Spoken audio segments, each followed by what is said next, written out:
Hello, this is Frances, welcoming you to the 1896th edition of the Enfield Talking newspaper, Dateline, the 14th of March 2013. And the readers this week are Audrey, Elizabeth, Malcolm and myself, with Dave on the controls. The items that we will be reading come from our local newspapers, the Enfield Gazette and Advertiser and Enfield Independent, and are their copyright. Our title music is Country Rock Polka, composed by Pat Prilly, Fernand Bouillon, Harry Breuer, and performed by Jean-Jacques Perret, and is used with his kind permission.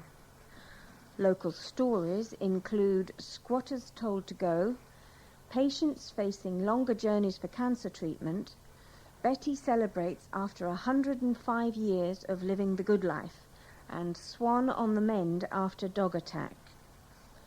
First of all, a couple of special news items. One is just dates for your diary, Enfield Council meetings. There's a council meeting on Wednesday the 27th of March at 7 p.m. and a cabinet meeting on Wednesday the 20th of March at 8:15 p.m. There's an Enfield Residents Priority Fund Cabinet Subcommittee on Tuesday the 19th of March at 6:30. There's a Housing Growth and Regeneration Scrutiny Panel on... that's gone by, that's on the 13th. There's an Older People and Vulnerable Adults Scrutiny Panel on Tuesday the 19th of March at 7:30. And there's an area forum for Bush Hill Park, Grange and Winchmore Hill area. They don't know the venue, or the venue's not on this advert, but it's on Thursday the 28th of March at 7:30. And likewise, they don't know the venue, but there's an area forum for Cockfosters, Southgate and Highlands on Wednesday the 20th of March at 7:30. There's an Enfield Highway, Enfield Lock and Turkey Street area forum on Thursday the 21st of March at 7:30. Venue to be confirmed, but I think it's usually held at Ordnance Road Library. There's an audit committee on Tuesday the 19th of March at 7:30. And a planning committee on Tuesday the 27th of March at 7:30. And all meetings, which I haven't sort of specially said anything different about, take place at the Civic Centre in Silver Street, Enfield. If you're experiencing any problems receiving your Enfield Talking newspaper, please phone Diane de Jersey on 0208 805 6578. She's your listener's representative and will be pleased to help you. And now Malcolm will read the first item of local news. Time is running out for a group of squatters who've been ordered to leave the derelict petrol station they have made their home. 2 bailiffs entered the thrifty MOT centre in Brimsdown Avenue, Brimsdown at 9:30 a.m. on Thursday after a court order issued earlier this year forced them to leave. 7 people living in buildings and caravans on the site owned by the Three Sisters Property Company Limited were warned about the bailiff's arrival and unlocked a metal fence guarding the area to allow them inside. But after hours of police negotiations, they were given extra time to remove their second-hand vehicles and tools from the site. Maniza Al-Rai, who runs the Brimsdown post office opposite the site, is disappointed the squatters were not immediately removed. Mrs. Al-Rai, who believes the squat is an eyesore and is attracting rats to the area, said, "People are saying they're happy to see the back of it, but it doesn't seem much is happening." Although some of the vehicles have been taken away from the former petrol station, Mrs. Al-Rai was not confident the squatters would clear the site and hoped the authorities would be able to remove them. The owners have been fighting to rid the property of the squatters and were watching on Thursday as the authorities tried to encourage the people to leave. Reverend Peter Nichols, who has lived in a caravan on site for 3 years, claimed he and his friends needed more time to move dozens of second-hand vehicles parked in the area before they were scrapped by the council. He also felt the squatters were being victimized as the authorities were not protecting their human rights. The eco-warrior, who runs his own science fiction-based religion, the Church of All Worlds, said, pardon me, "We're still entitled to keep our possessions, and they had no right to take them off us. The council is trying to rob us." I have never seen something as silly as this. It's completely ludicrous. Enfield Borough Council officers started removing untaxed vehicles that had not been declared off the road to the Driver and Vehicle Licensing Agency, DVLA, which Reverend Nichols claims were being sold to raise money for children's charities in Africa. The campaigner called for 48 hours to remove their property from the area before relocating to a new squat nearby. However, at the time of going to press, pardon me, the squatters had not been moved from the site. The Enfield Independent understands the Three Sisters Property Company Limited intends to develop the site into social housing.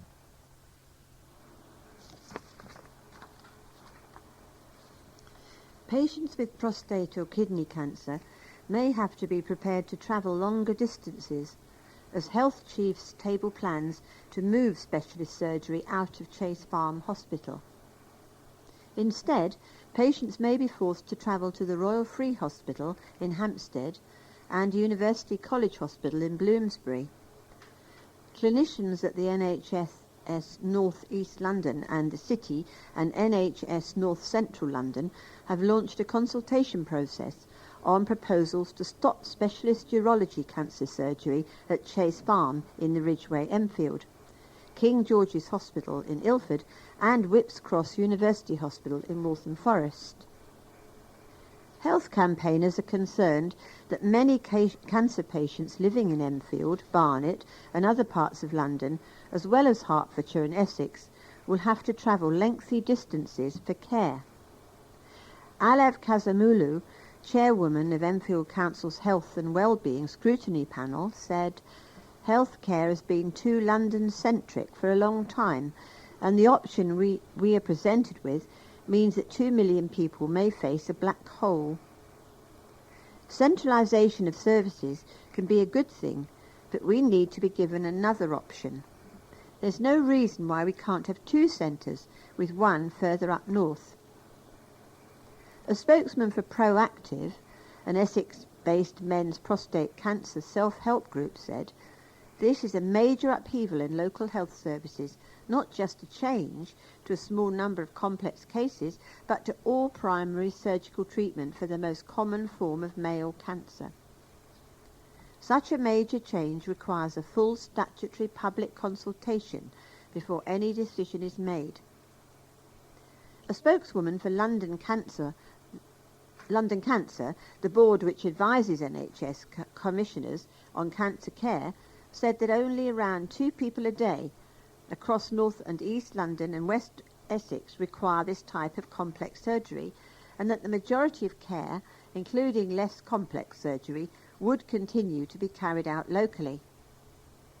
A spokesman for the Barnet and Chase Farm Hospitals NHS Trust said, "Chase Farm Hospital continues to provide care for the majority of prostate cancer patients. Since October 2012, by clinical agreement, a temporary arrangement has been in place with University College London hospitals for patients requiring specialist prostate cancer surgery. This will be reviewed following the outcome of the consultation by London Cancer. A public consultation event on the changes is being held tomorrow at Mile End Hospital in Bancroft Road, Mile End, East London." The family of one of Enfield's oldest citizens credits her good health and longevity to a lifetime of clean living. Lily Mary Winter, known to her friends and family as Betty, celebrated her 105th birthday last Wednesday at the Springview Care Home in Crescent Road, Grange Park. She grew up in Waverley Road, a few streets away from where she now lives, and has spent her life in Enfield, apart from a spell at a finishing school in Switzerland, which her nephew, Paul Brewster, 55, credits with instilling in her a lifelong love of the Swiss Alps. She travelled to the Alps on many occasions, where she indulged her love of landscape photography, he told the advertiser. Betty never had a family of her own and devoted her adult life to working with young children. She was a nursery school teacher in Enfield during World War II. The committed Christian was also an active member of Christ Church United Reformed Church in Chayside, Enfield, where she taught at the Sunday school. According to Paul, she has spent her life surrounded by close friends and family, and her younger sister Nancy, 96, still lives nearby. But tragically, Betty lost her twin brother when he died in a car accident 15 years ago. Her younger sister Phyllis also passed away about the same time. Explaining his aunt's longevity, Paul said, "It really is down to her love of all that is natural, innocent and clean living. I think she has stayed healthy for so long because she has a very, very positive attitude. You never ever hear her complain, and she has such a positive outlook on life." A baby swan is making a slow recovery at a wildlife sanctuary after suffering a vicious attack from a dog which had been left off the leash. The swan had gone onto the banks of Boxer's Lake in Lonsdale Drive, Oakwood, on Sunday, when a dog, which eyewitnesses said was a Staffordshire Bull Terrier, launched a frenzied attack on the cygnet. One resident of nearby Lindell Crescent, who didn't want to be identified, told the advertiser that two teenagers were allowing the dog to roam off the lead when it started to stalk the young bird. The animal then pounced on the bird, tearing into its wing. "What is it going to be next? A child?" said the furious resident. "I have seen these people with this particular dog before, and it is never on a lead."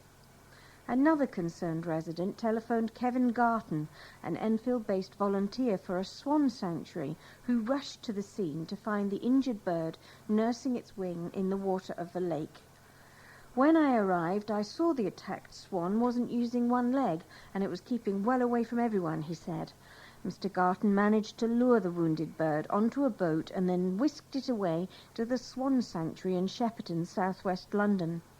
Melanie Nelson from the sanctuary said, "The rescued swan has a nasty bite on its wing, and it sustained some nerve damage to its leg. It might be quite some time before the swan makes a full recovery." According to Melanie, head of veterinary nursing at the sanctuary, this is an increasingly common problem. Swans, used to being fed by people on the shores of lakes and rivers, stray further and further from the water and leave themselves open to attack from dogs which are not under control. Dog owners should always keep dogs on a leash when they are near wildlife, and bird lovers should feed them on the water, she added. It is better and safer for the swans, as they can get away from predators much more easily in the water than on dry land. The North London Hospice, which provides specialist care for terminally ill people, has been awarded 2 prestigious national architectural awards. The hospice's day services building in Barrowell Green, Winchmore Hill, was one of 263 national entries at the Civic Trust Awards, which recognise outstanding examples of architecture and environmental design. The building's design also earned the prize for the Special Award for Sustainability at a ceremony held at City Hall in Cardiff. Chief Executive Douglas Bennett said, "To win not just 1 but 2 Civic Trust Awards is an outstanding achievement. The aim of the hospice was to create a facility that would provide a special environment for patients and carers at such a difficult time in their lives, and for the staff who support them. We wanted it to feel like a home from home, even though it is the place where people come to receive special treatments. We are delighted to receive such an important recognition of the quality of our new building." Judges said the building, which opened last year, was well constructed throughout, enabling it to offer patients and carers a range of services. The Civic Trust Awards recognises architecture of buildings that are a benefit to the community.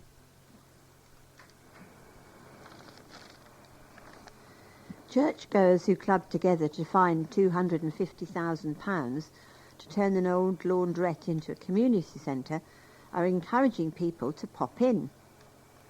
John T. Alcock, pastor of Bush Hill Park Community Church, and up to 45 people from the congregation donated the large sum of money to turn the building in St Mark's Road into a space for the community to use. The new centre, called the Living Room, opened its doors for the first time last Monday with a week of activities including face painting, cake decorating, pottery painting and PlayStation sessions. The pastor who helped set up the Christian church in Leighton Road 5 years ago said, "We want to meet and serve our community and answer people's questions. We want it to seem like a living room, and we want people to feel they can relax and have a chat with friends." Pastor Alcock, who lives in Bush Hill Park, said the growing congregation, which has almost doubled since the church was set up, donated the cash because they wanted to engage with our community while spreading the word about Jesus. He said the centre, which will serve free tea and coffee, will open daily between 1 p.m. and 5 p.m, although it could increase its opening hours once it's established. Church members plan to hold sessions including toddler groups, after-school clubs and debt counselling services at the centre. Former Palmer's Green schoolgirl Nina Grant led her team to a decisive win on Monday night to put them within touching distance of a place in the semi-finals of the BBC TV quiz University Challenge.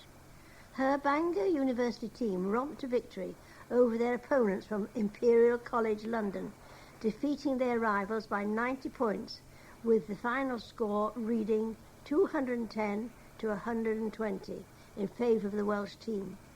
The win by the Bangor students means that the quartet, comprising Nina, who went to school at Palmer's Green High in Hoppers Road, Simon Tomlinson, Mark Stevens and Adam Pearce, now have to win their quarter-final contest to make it through to the last four of the notoriously difficult hosted by Jeremy Paxford. But if they don't win, they will be out of the competition. Bangor and Imperial were neck and neck halfway through this week's match before a string of correctly answered starter questions quickly put Nina and her team out of reach of their opponents. The resounding victory followed defeat for Nina's team at the hands of University College London in their first quarter-final match, broadcast last month, which Bangor lost by 190 points to 125. Lawyers acting for Enfield Council, who failed to turn up to a squatter eviction hearing, say they did not know the case was starting because the court tannoy system had broken. A judge at Barnet County Court had been due to decide whether to grant an interim possession order for the former office block in Bowes Road, Arnos, which has been occupied by campaigners who had previously been staying in the former Frian Barnet Library. The squatters moved out towards the end of January after Barnet Council agreed to hand the library building in Frian Barnet Road, which was closed down in April last year, back to the community. They immediately moved into the Enfield Council office block, which housed social service staff and was also used as a place for children in care to have monitored contact with their parents. Last week, the council, which is in the process of selling the building, initiated possession order proceedings against the squatters. But on Monday morning, when the council's representatives failed to attend the hearing, which started 20 minutes late, the judge rejected the application. A council spokesman said its barrister and officers had been in a consulting room at the court building, but the tannoy system was broken and court staff had failed to alert them that the case was due to start. Squatter spokesman Pete Phoenix told the advertisers, "I have seen squatters be late and miss their cases, but never the barrister." He added that legal action was unnecessary as the group wanted to reach an agreement with the council that would see it look after the building until new owners take possession. "We always say to owners when we squat buildings that we are willing to leave on an agreed date. Let's not go through the wasted costs of court." The council spokesman said the authority was disappointed with the judge's decision and that possession proceedings would continue. "The building is being sold and contracts have been exchanged," he said. "Money raised from the sale will fund vital council services at a time when Enfield is experiencing significant spending cuts from central government. The continued illegal occupation is jeopardising this sale and any resulting funds earmarked for investment in our communities. A group of young singers have returned from a 7-day tour of Bavaria, where they joined forces with the prestigious German choir. The Children's International Voices of Enfield choir visited Erding, a town in southeast Germany, where they took part in an exchange with the Corbinian Eigner Gymnasium, a choir. I've lost my place now. The Corbinian Eigner Gymnasium School is what they were exchanging with. During their stay, the Southgate-based choir performed at a concert at the gymnasium, sang at a Baroque church in Erding, and led a recital at Munich Cathedral. June Kate, co-founder of the choir, said the exchange was organised as the German school's head teacher, Hans-Joachim Fuhrig, once lived in London. She said the headmaster's son used to be in our choir when they were living in England, so he arranged for us to visit and stay with families in the area. It was such an amazing week. We took along 50 young people, aged between 8 and 22, and their parents, so we had some very young members there. The choir is made up of 5 singing groups, aged from 4 to 22. It was established 21 years ago by Mrs. Kate and her husband Christopher after the couple retired. Mr. Kate had been a member of Covent Garden's Royal Opera House for 20 years and has broadcast regularly on BBC radio, radio and television. Mrs. Kate, former director of music at Kingsmead School in Southbury Road, Enfield, said the couple set up the choir as they were keen to carry on contributing to the community. I've taught in Enfield for almost 55 years, she said.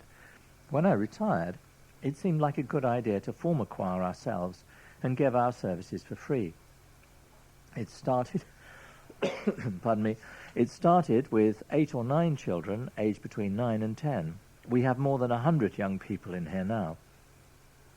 Members of the Corbinian Eigner Gymnasium Choir will visit Enfield for the summer festival on July the 14th. The Children's International Voices of Enfield's choir's next concert, the Metaswitch Munich Memories, takes place at 3 p.m. on Sunday, March the 24th at Palmer's Green United Reformed Church on the corner of Fox Lane and Burford Gardens.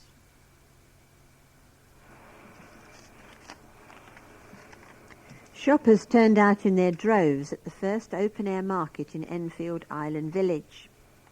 Stalls selling cakes, bread, artisan chocolates, fruit and vegetables and fine French cheeses were among the delights on offer at the market's launch on Saturday. Organiser Anna Remigo was thrilled with the outcome. "I think it really went well," she told the advertiser. "It was the first one. We had a good selection of stalls, even though there were a few cancellations. It was a really cold day, which will have affected how many people came, but the traders said they did very well, and if they're happy, then I'm happy. I hope people from the other side of the borough will come along. I don't think there should be a divide between West and East Enfield." Anna is aiming to hold a market once a month, and the next one is scheduled for April the 13th. A driver and passengers were lucky to be alive after their car veered off the road and smashed into a front garden. Emergency services were called to the scene in Nykes Head Road, Ponders End, just after 6:30 a.m. on Sunday. The car's occupants were able to free themselves from the wreckage and were treated by the ambulance crews at the scene. The car damaged the traffic lights and part of a traffic island at the junction, as well as a metal barrier fence. Do you know what goes in your recycling bin? They want household plastic packaging, food tins and drink cans, mixed glass, bottles, jars. They take cardboard, and not every council takes that, aerosols, paper and cartons. That's in the recycling bin. And then there's a food waste bin, and what they're happy to take in that is bread and pastries, dairy, fish, fruit and vegetables, meat, tea and coffee grounds and general garden waste. And if you still haven't collected your free kitchen caddy, there's still a limited supply available, and you can collect or get someone to collect a caddy and sample compostable caddy liners from council libraries throughout the borough or from the Civic Centre. If you've run out of liners, they're available to buy at most supermarkets, or you can wrap your food in a couple of sheets of newspaper. And now we've reached the end of side 1 of this tape. So please stop your machine, take out the cassette, turn it over and start side 2.